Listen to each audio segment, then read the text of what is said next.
नमस्कार. मराठा विद्याप्रसारक समाज संस्थेच्या श्रीमती विमलाबेन खिमजी तेजुकाया कला विज्ञान व वाणिज्य महाविद्यालय देवळाली कॅम्प येथून अर्थशास्त्र विभागातून मी डॉक्टर रेखा जाधव आपणा सर्वांचं स्वागत करते.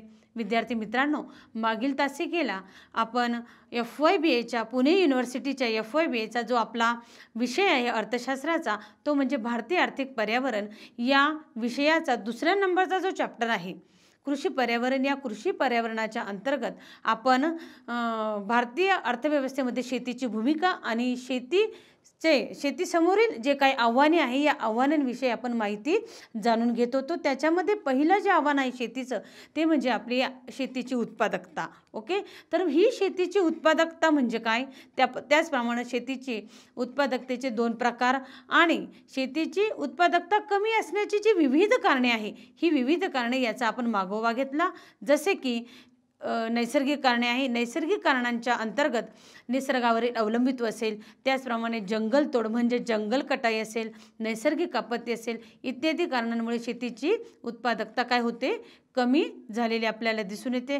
ज्या पद्धतीनं नैसर्गिक कारणे शेतीची उत्पादकता कमी असण्यास कारणीभूत आहेत, त्याच पद्धतीनं काही संस्थात्मक कारणे देखील आहे. तर मग संस्थात्मक कारणांच्या अंतर्गत जमीन धारणा पद्धती असेल, त्याचप्रमाणे धारण क्षेत्राचा लहान आकार असेल, त्याचप्रमाणे तांत्रिक कारणे देखील शेतीची उत्पादकता कमी असण्यास कारणीभूत असतात. मग तांत्रिक कारणांच्या अंतर्गत असे कोणकोणते कारणे येऊ शकतात म्हणजेच कालबाह्य उत्पादन तंत्र, अपुरा पाणी पुरवठा, त्याचप्रमाणे बी बियाणे आणि खतांचा वापर, शेती संशोधनाकडे दुर्लक्ष, या तांत्रिक कारणांमुळे शेतीची उत्पादकता काय होते, कमी झालेली आपल्याला आढळून येते. त्याचप्रमाणे भारतीय शेतीची उत्पादकता कमी असण्याचं सर्वात शेवटचं आणि महत्त्वाचं जे कारण आहे ते म्हणजे आर्थिक व सामाजिक कारणे.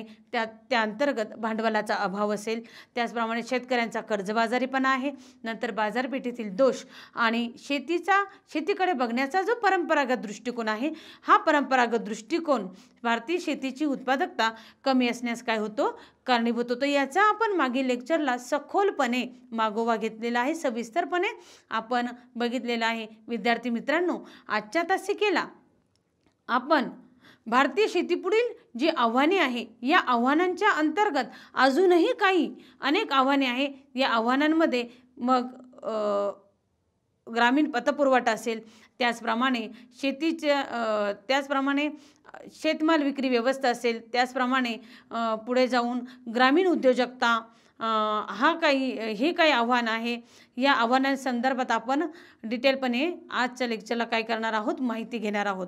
तर त्यातील दुसरा आणि महत्त्वाचं जे आव्हान आहे भारतीय शेती क्षेत्रासमोरील ते म्हणजे ग्रामीण वित्तपुरवठा, कृषी वित्तपुरवठा.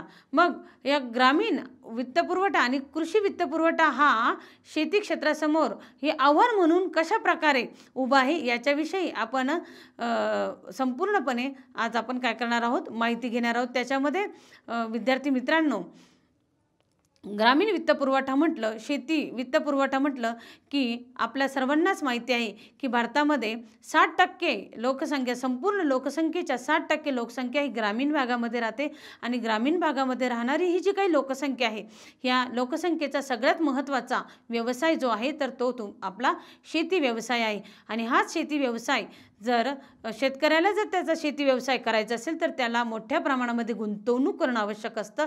कारण त्याला जर करायची असेल, शेतकऱ्याला जर शेती क्षेत्रामध्ये गुंतवणूक करायची असेल तर मोठ्या प्रमाणामध्ये भांडवलाची आवश्यकता असते आणि मग ह्याच भांडवलाची आवश्यकता शेतकऱ्याला निर्माण करून देण्यासाठी वेगवेगळे घटक काय करत असतात, त्याला मदत करत असतात. परंतु शेतकऱ्याला या ग्रामीण वित्तपुरवठ्याची गरज का निर्माण व्हावी हे सुद्धा आपण या ठिकाणी बघणं अतिशय गरजेचं आहे. विद्यार्थी मित्रांनो, आपल्या सर्वांना माहिती आहे की शेतीमध्ये जर आपल्याला मोठ्या प्रमाणात गुंतवणूक करायची असेल तर वित्तपुरवठा किंवा कृषी क्षेत्राला उपलब्ध होणारं भांडवल जे आहे ते भांडवल मोठ्या प्रमाणामध्ये उपलब्ध होणं गरजेचं आहे. म्हणजेच शेतकऱ्याला जमिनीमध्ये विहीर खोदायची असेल, त्याचप्रमाणे शेतजमीन त्याला विकत घ्यायची असेल, त्याचप्रमाणे त्याचप्रमाणे ट्रॅक्टर खरेदी करायचं असेल, तसेच मळणी यंत्र खरेदी करायचे असेल, तसेच PUC पाईप त्याला खरेदी करायचे असेल, पशुधन म्हणजेच बैलजोडी खरेदी करायची असेल, त्याचप्रमाणे दैनंदिन खर्च त्याला भागवण्यासाठी, त्याचा उपभोगाचा खर्च त्याला भागवण्यासाठी शेतकऱ्याला वित्तपुरवठ्याची आणि भांडवलाची गरज लागते. आणि म्हणून हे ग्रामीण वित्तपुरवठा हा भारतीय शेतीसमोरील महत्त्वाचं आव्हान म्हणून आपल्या शेतकऱ्यासमोर काय झालेलं आहे, या ठिकाणी उभा राहिलेला आहे. विद्यार्थी मित्रांनो, याच ग्रामीण भागामध्ये सगळ्यात महत्त्वाचं शेती क्षेत्रासमोरील जे आव्हान आहे ग्रामीण वित्तपुरवठा, याच्याविषयी माहिती जाणून घेत असताना विद्यार्थी मित्रांनो, शेतकऱ्याला 3 प्रकारच्या वित्तपुरवठ्याची आवश्यकता असते. त्याच्यामध्ये पहिला जो वित्तपुरवठा आहे तो असतो अल्पमुदतीचा वित्तपुरवठा. मग अल्पमुदतीचा वित्तपुरवठा म्हणजेच त्याचा जो काही कालखंड आहे, त्याचा जो काही म्हणजे जो वित्तपुरवठा, जो कर्जपुरवठा शेतकऱ्याला केला जातो किंवा शेतकऱ्याला जे काही कर्ज हवं असतं त्याची मुदत ही अतिशय कमी असते. मग ती मुदत किती असते, तर ती 15 ते 18 महिने मुदत या अल्पमुदतीच्या कर्ज पुरवठ्यामध्ये हा कालावधी आपण काय करू शकतो, या ठिकाणी समाविष्ट करू शकतो. मग 15 महिने ते 18 महिने या कालावधीच्या अंतर्गत शेतकऱ्याला उदाहरणार्थ बी बियाणे खरेदी करण्यासाठी, रासायनिक खते बी बियाणे, रासायनिक खते, कीटकनाशके इत्यादींची खरेदी करण्यासाठी, त्याचप्रमाणे अवजारे खरेदी करण्यासाठी शेतकऱ्याला अल्पमुदतीचा कर्जपुरवठा आवश्यक ठरतो. त्याचप्रमाणे शेतकऱ्याला शेतामध्ये जे शेतमजूर काम करतात त्या शेतमजुरांचा मोबदला देण्यासाठी, त्या शेतमजुरांची मजुरी देण्यासाठी शेतकऱ्याला अल्पमुदतीच्या कर्जाची गरज लागते, की ज्या अल्पमुदतीचा जे काही कर्ज असतं त्याची जी मुदत आहे ती 15 ते 18 महिने या ठिकाणी आहे. त्यानंतर शेतकऱ्याला जे 2 नंबरचा म्हणजेच मध्यम मुदतीचा जो कर्जपुरवठा लागतो, त्या मध्यम मुदतीच्या कर्जपुरवठ्याचा जो कालावधी आहे तो कालावधी 15 महिने ते 5 वर्ष या ठिकाणी गृहीत धरलेला आहे. मग 15 महिने ते 5 वर्ष या कालावधीच्या अंतर्गत ग्रामीण भागामध्ये शेतकऱ्याकडून जो काही कर्जपुरवठा या ठिकाणी त्याला कर्जाची जी गरज लागते त्या कर्जाच्या सहाय्याने तो जमिनीचं सपाटीकरण करेल. त्यानंतर मळणी यंत्र खरेदी करू शकतो, त्यानंतर PUC पाईप खरेदी करू शकतो, त्यानंतर पशुधन म्हणजे बैलजोडी खरेदी करण्यासाठी तो मध्यम मुदतीच्या कर्जाची त्याला गरज लागते. आणि मध्यम मुदतीच्या कर्जाच्या सहाय्याने तो त्याच्या काय शेतकरी या सगळ्या गरजा काय करू शकतो, त्याच्या पूर्ण करू शकतो. त्यानंतर तिसरं जे महत्त्वाचं कर्जाचा जो प्रकार आहे तो म्हणजे दीर्घ मुदतीचा कर्ज. तर दीर्घ मुदतीच्या कर्जाचा जो कालावधी आहे तो कालावधी 5 वर्ष ते 20 वर्षाचा आहे.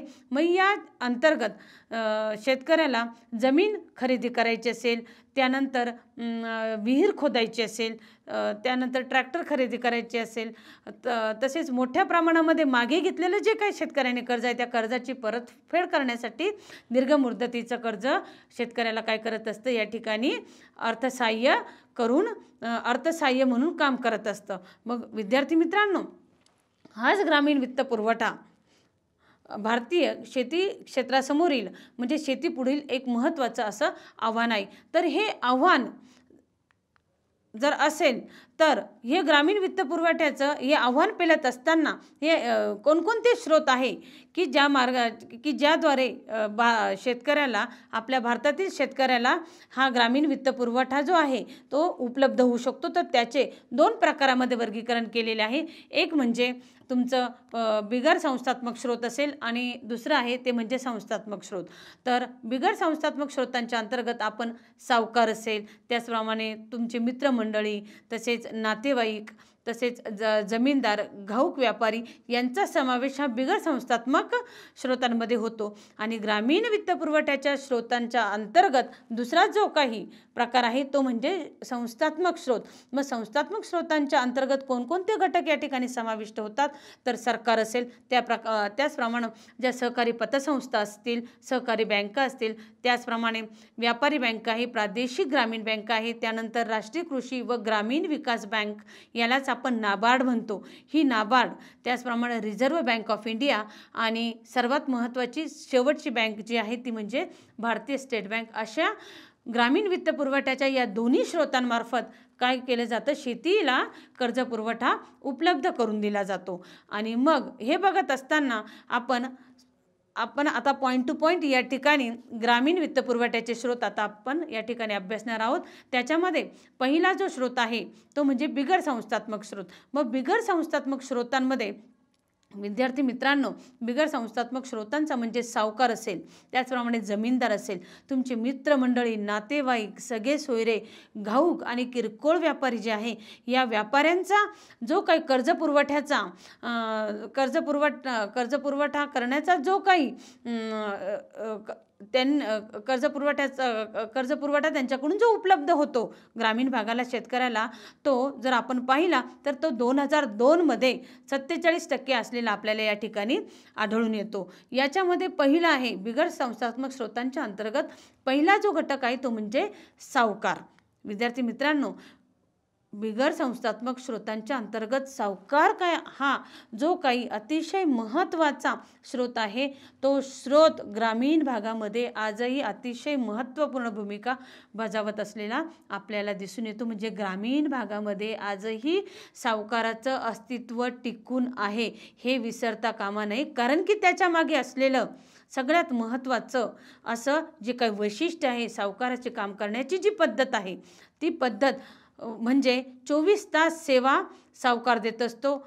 आणि 24 तास सेवा सावकार देताना कुठल्याही प्रकारचा गुंतागुंतीच्या डॉक्युमेंटेशन त्या ठिकाणी शेतकऱ्याला करावं लागत नाही. अगदी अर्ध्या रात्री जरी तुम्ही सावकाराकडे कर्ज घेण्यासाठी गेला तरी तो तुम्हाला अर्ध्या रात्री कर्ज उपलब्ध करून देऊ शकतो. परंतु पुन्हा तुम्हाला मला आवर्जून सांगावं वाटतं की विद्यार्थी मित्रांनो, सावकाराचा व्याजाचा दर हा जास्त असतो आणि सावकाराचा व्याजाचा दर हा अव्वाच्या सव्वा असतो. आलं लक्षात? आणि हाच सावकार या सावकाराने ग्रामीण भागाला जो वित्तपुरवठा केलेला आहे, या वित्तपुरवठ्याचा जर नंबर आपण जाणून घेतला तर 1950-51 मध्ये म्हणजे भारत स्वातंत्र्य झाल्यानंतर जो वित्तपुरवठा ग्रामीण भागाला सावकाराकडून केला गेला होता तो होता 69.5% आणि 2002 मध्ये सावकाराकडून ग्रामीण भागाला शेती क्षेत्राला जो वित्तपुरवठा केला गेला होता तो म्हणजे 19.6% होता. म्हणजेच या ठिकाणी बिगर संस्थात्मक स्रोतांच्या अंतर्गत सावकार हा घटक अतिशय महत्त्वपूर्ण भूमिका या ठिकाणी बजावताना दिसतो. आणि आजही म्हणजे 2002चा नंबर आपल्याला जो मिळालेला आहे तो म्हणजे 19.6%. म्हणजे अजूनही सावकाराने त्याचं अस्तित्व ग्रामीण भागामध्ये अजूनही टिकून ठेवलेलं आहे. म्हणजे आजही शेतकरी, ग्रामीण भागातील कारागीर असेल, शेतकरी असेल, आजही काय करतात, ते सावकाराकडे कर्ज मागण्यासाठी जातात. आणि विद्यार्थी मित्रांनो, बिगर संस्थात्मक स्रोतांच्या अंतर्गत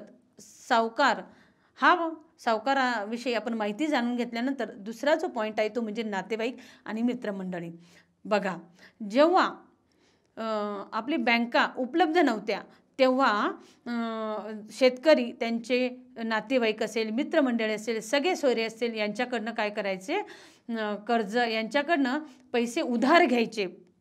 आलं लक्षात? म्हणजेच कर्ज ते मित्रांकडनं, मित्रमंडळींकडनं, सगळे सोयऱ्यांकडनं, नातेवाईकांकडनं ते कर्ज घ्यायचे. परंतु ते कर्ज हे बिनव्याजी असायचं.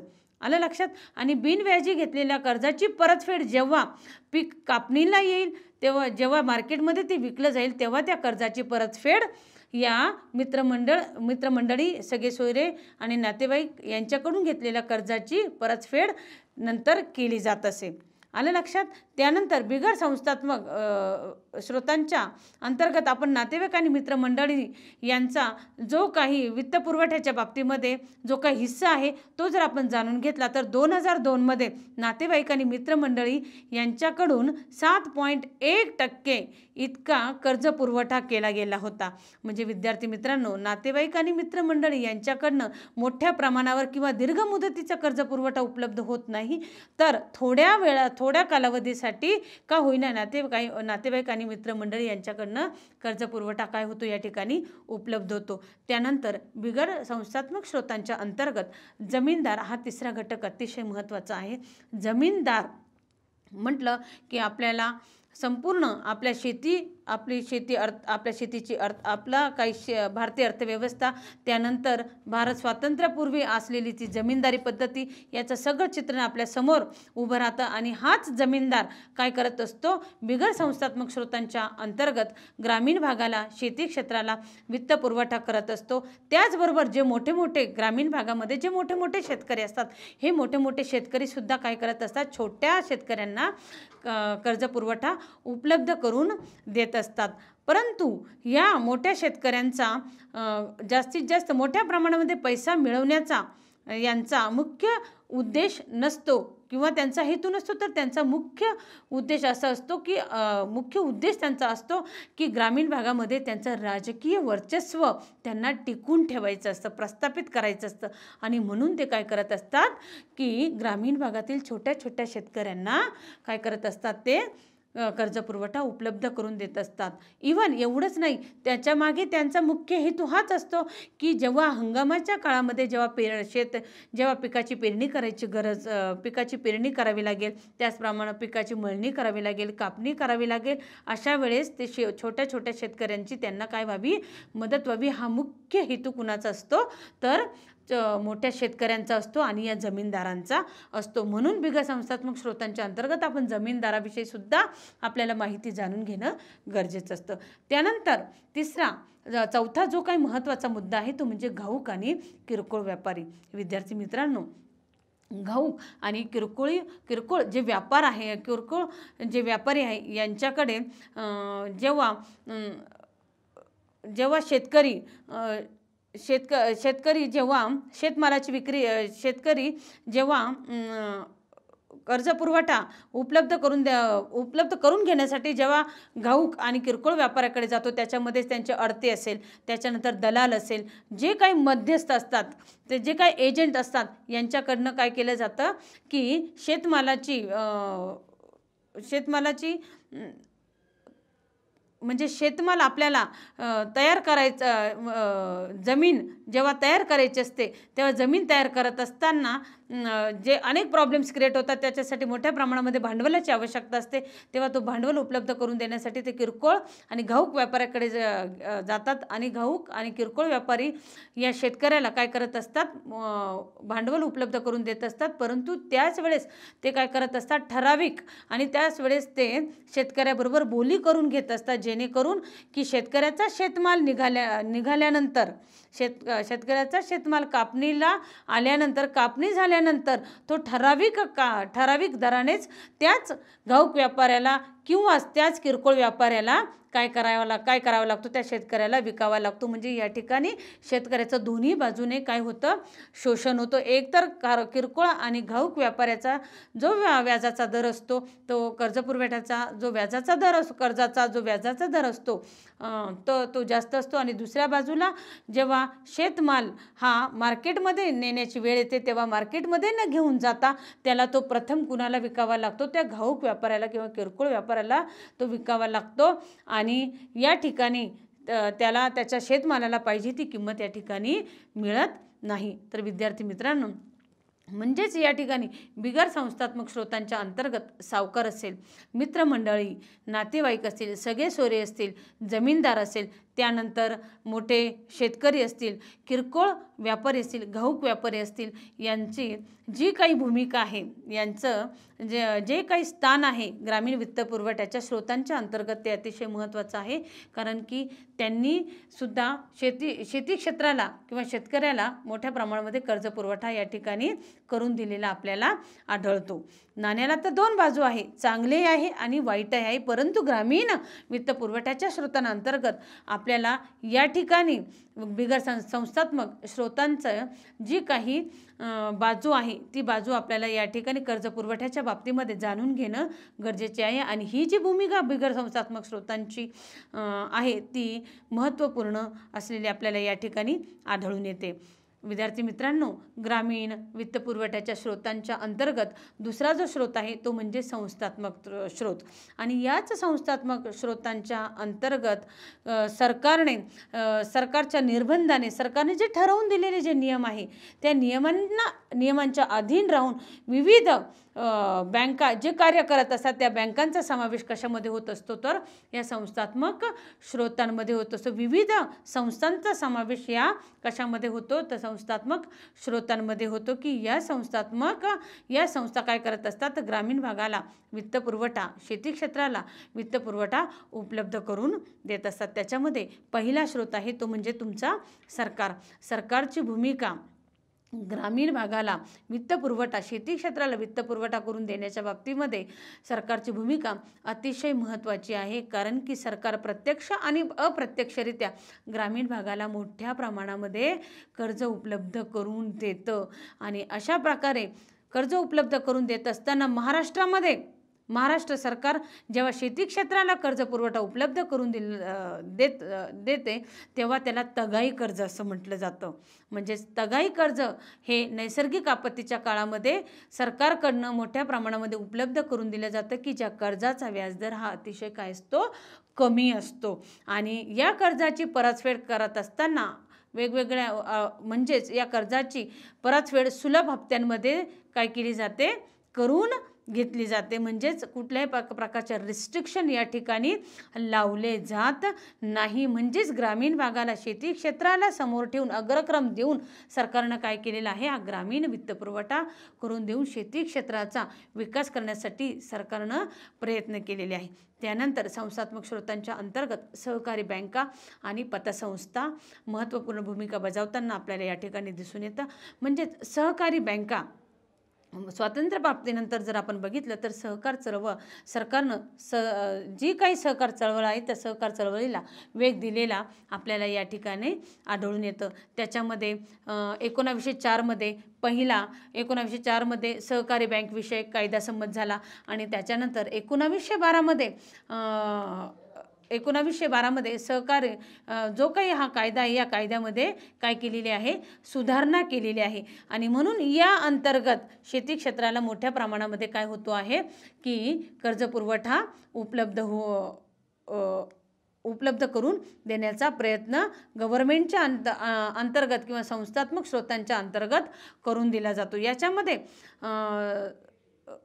जे काही दोन महत्त्वाचे स्रोत अंतर्भूत होतात म्हणजेच सहकारी बँका व पतसंस्था या अंतर्गत दोन महत्त्वाचे जे स्रोत आहे ते स्रोत या ठिकाणी अंतर्भूत होता. त्याच्यामध्ये पहिला जो आहे तो म्हणजे प्राथमिक सहकारी पतसंस्था आणि दुसरा आहे तो म्हणजे भूविकास संस्था. त्यामधील पहिला जो आहे प्राथमिक सहकारी पतसंस्था.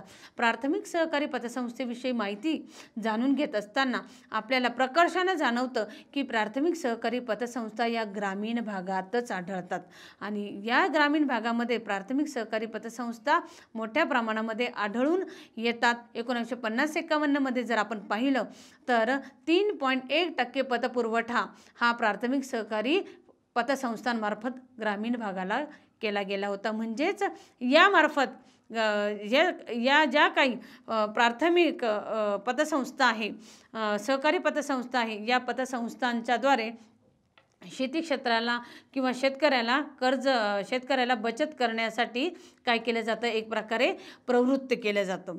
त्यानंतर ग्रामीण वित्तपुरवठ्याच्या अंतर्गत दुसरा जो काही महत्त्वाचा घटक आहे तो म्हणजे तुमचा भूविकास बँका. मग भूविकास बँकांविषयी माहिती समजून घेत असताना भूविकास बँका दीर्घ मुदतीचा कर्ज पुरवठा शेती क्षेत्राला करत असलेला आपल्याला या ठिकाणी आढळून येतात. म्हणजेच भूविकास बँकांची रचना आपण या ठिकाणी पाहिली तर भूविकास बँकांची रचना सुद्धा द्विस्तरीय पद्धतीची आहे. मग भूविकास बँका दीर्घ मुदतीचा कर्ज पुरवठा ग्रामीण भागाला शेती क्षेत्राला करतात आणि त्यांची जी काही कर्ज पुरवठ्याची जी काही रचना आहे ती रचना ही द्विस्तरीय आहे. एक म्हणजे जिल्हा भूविकास बँका आणि दुसरं म्हणजे राज्य भूविकास बँका. मग जिल्हा भूविकास बँकांची भूमिका ग्रामीण वित्तपुरवठ्याच्या बाबतीमध्ये समजावून घेत असताना 1950-51 मध्ये 286 जिल्हा भूविकास बँका आढळून आल्या होत्या. त्यानंतर 2005 मध्ये त्यांचं प्रमाण मोठ्या प्रमाणामध्ये वाढून 697 जिल्हा भूविकास बँका या ठिकाणी वाढलेले आपल्याला आढळून येतात. त्यानंतर भूविकास बँकांमध्ये दुसरा जी काही बँक आहे ती म्हणजे राज्य भूविकास बँक. या राज्य भूविकास बँकेने सुद्धा ग्रामीण भागाला समोर ठेवून अग्रक्रम देऊन काय केलेलं आहे, मोठ्या प्रमाणामध्ये कर्जपुरवठा उपलब्ध करून दिलेला आहे. त्याच्यामध्ये 1950-51मध्ये या राज्य भूविकास ज्या बँक होत्या या बँकांची संख्या 5 इतकी होती आणि ह्याच राज्य भूविकास बँकांची संख्या 2005-06मध्ये जर आपण बघितली तर ती 20 झालेली आहे. म्हणजेच भूविकास ज्या बँका आहेत या भूविकास बँका दीर्घ मुदतीचा कर्जपुरवठा जिल्हा भूविकास बँका आणि राज्य भूविकास बँकांमार्फत काय करत असतात, मोठ्या प्रमाणामध्ये शेती क्षेत्राला करून देत असतात. परंतु एक गोष्ट या ठिकाणी अतिशय महत्त्वाची आहे की जिल्हा भूविकास बँका ज्या आहेत या बँका अल्पभूधारक शेतकरी आणि जे काही सीमांत शेतकरी आहे या सीमांत शेतकऱ्यांना कर्जपुरवठा उपलब्ध करून देत नाही, हे लक्षात ठेवा. ओके. त्यानंतर ग्रामीण वित्तपुरवठ्याचे जे स्रोत आहेत या स्रोतांच्या अंतर्गत आपण भूविकास बँका समजून घेतल्यानंतर पुढचा जो मुद्दा आहे तो म्हणजे व्यापारी बँका. व्यापारी बँका या ग्रामीण भागाला शेती क्षेत्राला वित्तपुरवठा करण्याच्या बाबतीमध्ये जरा उदासीन दिसतात, उदासीनता आढळते. कारण की शेती क्षेत्र हे निसर्गावर अवलंबून आहे आणि निसर्गावर अवलंबून असल्यामुळे शेती क्षेत्रामध्ये अनिश्चितता आहे आणि म्हणून ही अनिश्चिततेमुळे आणि अल्पभूधारक शेतकऱ्यांची संख्या भारतामध्ये मोठ्या प्रमाणामध्ये असल्यामुळं व्यापारी बँका या सुरुवातीला ग्रामीण भागाला किंवा शेतकऱ्यांना कर्जपुरवठा करताना या ठिकाणी आपल्याला उदासीन दिसत होत्या. परंतु विद्यार्थी मित्रांनो 1950-51मध्ये जर आपण पाहिलं तर फक्त व्यापारी बँकांनी 1% इतकाच कर्जपुरवठा ग्रामीण भागाला शेती क्षेत्राला केलेला होता. 1997-98मध्ये याच व्यापारी बँकांचं ग्रामीण वित्तपुरवठ्याच्या बाबतीमध्ये जर आपण हिस्सा जाणून घेतला तर तो 50% झालेला आहे आणि 2013-14पर्यंत तो 71% झालेला आहे. म्हणजे या ठिकाणी हा ड्रास्टिक चेंज 1950-51 पासून 2013-14पर्यंत हा मोठा बदल आपल्याला या ठिकाणी आढळून या ठिकाणी आपल्याला दिसतो आहे. याला एकमेव कारण आहे ते म्हणजे 1969 आणि 1980मध्ये राष्ट्रीयकरण झाल्यानंतर मोठ्या प्रमाणामध्ये सरकारने व्यापारी बँकांना ग्रामीण क्षेत्राला सामोरं ठेवून ग्रामीण क्षेत्राला अग्रक्रम देऊन काय केलेलं आहे, शेती क्षेत्राला अग्रक्रम देऊन शेती क्षेत्राला कर्जपुरवठ्याच्या बाबतीमध्ये वेगवेगळ्या सूचना व्यापारी बँकांना केलेल्या आहे आणि म्हणूनच पुढे जाऊन 1969-1980 नंतर व्यापारी बँका या अल्पभूधारक आणि सीमांत शेतकऱ्यांना काय करतात, कमी व्याजदरावर कर्ज देताना या ठिकाणी आढळून येतात. म्हणजे ग्रामीण वित्त पुरवठ्याच्या बाबतीमध्ये व्यापारी बँकांची जी भूमिका आहे ती भूमिका सुद्धा अतिशय महत्त्वाची आहे. त्यानंतर आहे ती म्हणजे तुमची प्रादेशिक ग्रामीण बँका आणि हीच प्रादेशिक ज्या ग्रामीण बँका आहेत या प्रादेशिक ग्रामीण बँका शेतीशी संबंधित कुटीर उद्योग असेल, लघु उद्योग असेल, याच्याशी संबंधित, त्याच्यानंतर कारागीर असेल, शेतकरी असेल, शेतमजूर असेल यांना मोठ्या प्रमाणामध्ये कर्जपुरवठा करून देण्यासाठी महत्त्वपूर्ण भूमिका बजावतात. अशा या प्रादेशिक ग्रामीण बँकांची स्थापना कधी झाली तर हे बघत असताना प्रादेशिक ग्रामीण बँकांची स्थापना 2 ऑक्टोबर 1975 रोजी झालेली आहे आणि या अल्पमुदत पीक कर्ज उपलब्ध करून देण्याच्या बाबतीमध्ये प्रादेशिक ग्रामीण बँका मोठ्या प्रमाणामध्ये या ठिकाणी पुढाकार घेताना आपल्याला आढळून येतात. त्यानंतर ग्रामीण वित्त पुरवठ्याच्या स्रोतांअंतर्गत आपण संस्थात्मक स्रोत जाणून घेत असताना महत्त्वाची जी बँक आहे, महत्त्वाचा जो काही स्रोत आहे तो म्हणजे तुमचा नाबार्ड. यालाच म्हटलं जातं राष्ट्रीय कृषी व ग्रामीण विकास बँक. हीच राष्ट्रीय कृषी व ग्रामीण विकास बँक कधी स्थापन झाली तर 12 जुलै 1982 रोजी. ओके. आणि त्यानंतर ही जी काही राष्ट्रीय कृषी व ग्रामीण विकास बँक आहे म्हणजेच तुमची जी नाबार्ड बँक आहे ही नाबार्ड बँक शेतीस वित्त पुरवठा करणारी सर्वोच्च बँक मानली जाते आणि तिलाच काय म्हटलं जातं, शिखर बँक असं सुद्धा म्हटलं जातं. म्हणजेच नाबार्डचं जे काही महत्त्व आहे शेती क्षेत्राच्या बाबतीमध्ये ते अनन्यसाधारण असं या ठिकाणी असलेलं आपल्याला आढळून येतं. त्यानंतर reserve bank of India. Reserve bank of India ही म्हणजेच RBI, ही RBIची स्थापना 1 एप्रिल 1935 रोजी झाली. परंतु नाबार्ड स्थापन होण्याच्या अगोदर शेती क्षेत्राचं सगळं कार्य हे रिझर्व्ह बँकेमध्ये एक विशिष्ट असा विभाग होता. त्या विभागाअंतर्गत काय होतं, हे सगळं शेतीशी रिलेटेड जो काही कारभार होता, हा कारभार त्या विशिष्ट विभागामध्ये काय केला जात होता, त्या विभागामार्फत सुरू होत होता. परंतु नाबार्डची स्थापना झाल्यानंतर हा जो विभाग आहे तो विभाग पूर्णपणे नाबार्डकडे काय केला, तो ट्रान्सफर केला गेला. आणि त्याच्यानंतर या अंतर्गत म्हणजेच ग्रामीण वित्त पुरवठ्याच्या अंतर्गत RBIची भूमिका आपण समजून घेत असताना वेळोवेळी RBI नाबार्ड असेल, त्याचनंतर तुमची प्रादेशिक ग्रामीण बँक असतील, व्यापारी बँक असतील, यांना वेळोवेळी मार्गदर्शन करते, सूचना देते आणि गरज पडली तर सल्लासुद्धा देते, जेणेकरून ग्रामीण भागाला शेती क्षेत्राला मोठ्या प्रमाणामध्ये काय व्हावा, कर्ज पुरवठा उपलब्ध व्हावा. त्यानंतर शेवटची आणि महत्त्वाची जी बँक आहे म्हणजेच ग्रामीण वित्त पुरवठ्याच्या स्रोतांअंतर्गत संस्थात्मक स्रोतांमध्ये शेवटची जी काही महत्त्वाची बँक आहे ती आहे तुमची भारतीय स्टेट बँक. या भारतीय स्टेट बँकेची स्थापना 1955 मध्ये झाली. म्हणजे इम्पिरियल बँकेचं भारतीय स्टेट बँकेमध्ये काय झालं, रूपांतर झालं 1935 मध्ये. ओके, म्हणजे त्यानंतर मोठ्या प्रमाणामध्ये काय झालेलं आहे, स्टेट बँकेने सुद्धा ग्रामीण भागाला मोठ्या प्रमाणामध्ये कर्ज पुरवठा केलेला आपल्याला आढळून येतो, आपल्याला बघायला मिळतो.